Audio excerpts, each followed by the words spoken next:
କବିତାର ଶୀର୍ଷକ ମଥା ସିନ୍ଦୁର।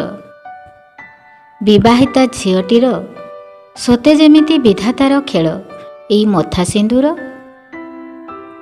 ଦୁଇ କୂଳ ଆଲୋକ ବିତରିବା ପାଇଁ ସେ ତ ଶାମୁକା ପେଟର ମୁକ୍ତା ପରି ଝଟକୁ ଥାଏ ହୃଦୟ ସିନ୍ଦୁକରେ। ତା ପାଇଁ ସବୁଠୁ ବଡ଼ ସମ୍ପତ୍ତି ସନ୍ତକ ତା ମଥାର ସିନ୍ଦୁର।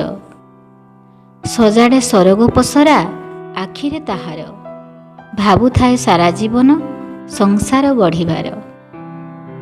ମଥା ସିନ୍ଦୁର ତା କେତେ କଥା କହେ, ସ୍ନାନ ସାରି ଯେବେ ମଥାରେ ସିନ୍ଦୁର ପିନ୍ଧେ।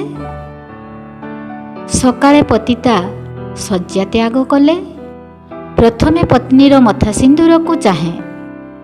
ତାଙ୍କ ପାଇଁ ସେ ତ ସୁରକ୍ଷା କବଚ। ପତି ପତ୍ନୀ ପାଇଁ ହସ ଖୁସିରେ ଦିନଟି ସରେ। ଏଥିପାଇଁ ପରା ଶ୍ରୀମନ୍ଦିରରେ ମହାଲକ୍ଷ୍ମୀ ସ୍ନାନ ସାରି ମଥାରେ ସିନ୍ଦୁର ପିନ୍ଧିଲେ ଯାଇ ମହାପ୍ରଭୁ ଶ୍ରୀ ଜଗନ୍ନାଥଙ୍କ ମଙ୍ଗଳ ଆରତୀ ହୁଏ।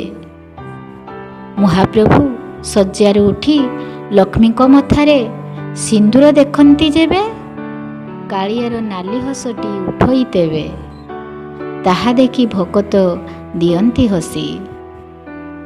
ଏ ତ ପରମ୍ପରା ଅନୁସାରେ ଉଷା ବେଳାର ଉଦୟକାଳୀନ ସୂରୁଜ, ପୃଥିବୀ ମାତାର ମଥା ସିନ୍ଦୁର। ଏଇ ମଥା ସିନ୍ଦୁର କେତେ କଥା କହେ ଯୁଗ ଯୁଗର। ଏଇ ମଥା ସିନ୍ଦୁର କେତେ କଥା କହେ ଯୁଗ ଯୁଗର।